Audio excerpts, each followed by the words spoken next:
Sinampal ko ng bangos ang mother-in-law ko matapos niya akong ichismis sa kapitbahay namin na pinipigilan ko daw ang asawa ko na bigyan siya ng pera. Hi, I'm Venture. Please call me Amaya. Isang housewife. May asawa akong seaman, let's call him Dong, at may isa kaming anak na lalaki na 7 years old. Dahil iisa pa lang ang anak namin ni Dong, nakakaipon pa rin kami kahit wala akong trabaho. Hindi kasi ako maluho na babae. Ang sakin lang, basta maayos ang anak ko, okay na yon. Kakauwi lang ni Dong last week galing sa barko. Bilang asawa niya, excited na excited akong makita siya, mayakap at mahalikan siya. Bago pa siya makauwi, matagal na rin naming plinano about sa birthday ko ngayong March 20. Plano talaga naming mag-travel sa Cebu para mag-celebrate kasama ang anak namin. Simple celebration ng kaarawan ko at pagbalik niya. Ang problema nga lang, magkasunod kasi ang birthday namin ng mother-in-law ko.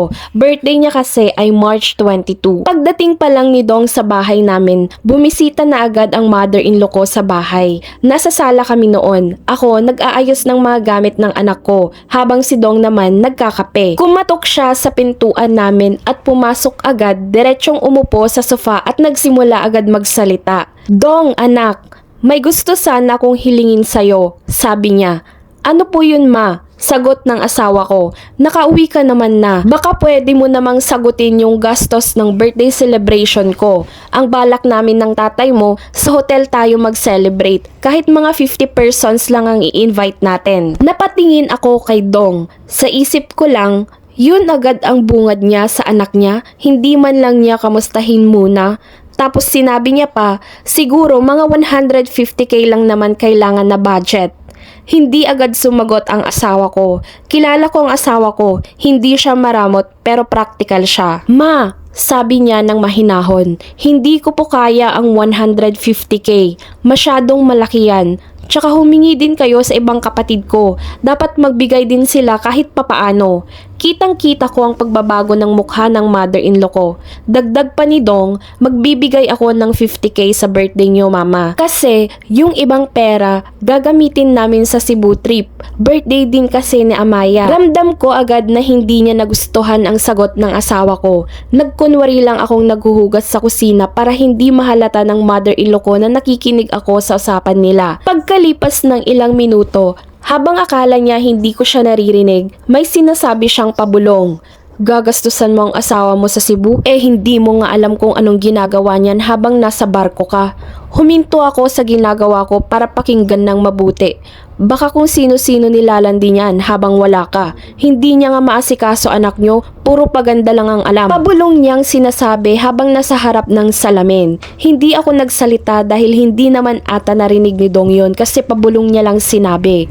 Sinabi ko sa sarili ko, hayaan ko na lang siya dahil baka naiinggit lang dahil mas priority ako ng asawa ko. Nagpaalam din siya agad sa amin dahil nakalimutan niya daw yung sinaing niya. Akala ko okay siya, walang hinanakit bago umuwi kasi nginitian pa niya ako. Pero kinabukasan, may isang kapitbahay na lumapit sa akin. Hoy, Amaya! Totoo ba na pinipigilan mo si Dong na magbigay ng pera sa mama niya? Mama niya pa rin yun, masama ang maging madamot. Napakunot ako ng noo. Ha? Sinabi ng kapitbahay namin na kinukwento pala ako ng mother-in-law ko sa ibang tao na ako daw ang dahilan kung bakit hindi siya mabigyan ng pera ni Dong. Na ako daw ang nagdidikta sa asawa ko. Pangit na nga daw ako, pangit pa ang ugali.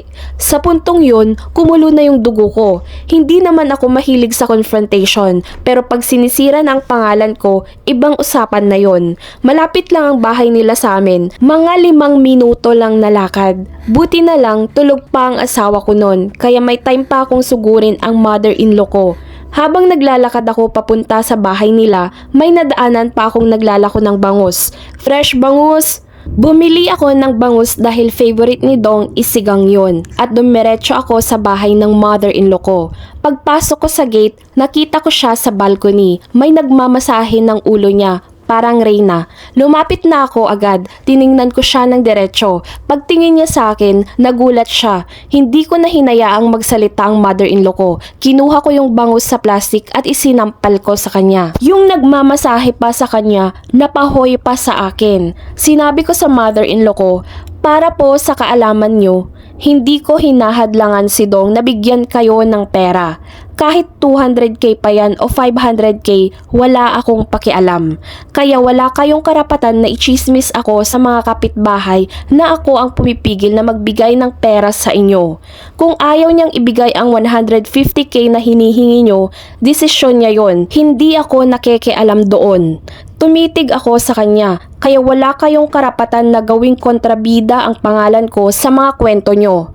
Hindi siya agad nagsalita dahil ramdam niya ang kaliskis ng bangos sa pisngi niya. Tapos bigla siyang sumigaw, "Putang ina mong manugang ka." Hindi na ako nakipagsagutan sa kanya dahil baka masampal ko ulit siya. Lumabas na lang ako ng gate at umuwi. Pagdating ko sa bahay namin, nakaupo na si Dong sa sala.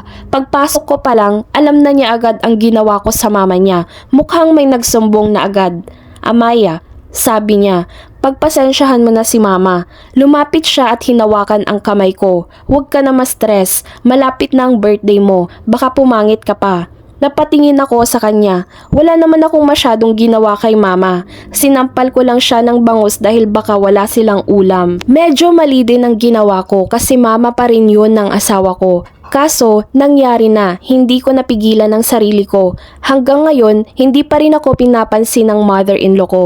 Hindi ko naman pinipigilan si Dong na pumunta sa kanila. Nanay pa rin niya yun. Ang sakin lang, kung may sasabihin siyang kasinungalingan tungkol sa akin para magmukha akong kontrabida, lalaban talaga ako. Buti na lang, booked na ang flight namin papuntang Cebu. At tuloy pa rin naman ang birthday celebration ng mother-in-law ko sa resort. Hindi ko kontrolado ang desisyon ng asawa ko sa pera, pero kontrolado ko kung paano ko ipagtatanggol ang pangalan ko. At kung sakaling may marinig ulit akong chismis tungkol sa akin, sana handa na siya. Kasi last time, bangus lang ang dala ko. Pero next time, baka tuna na para heavy impact.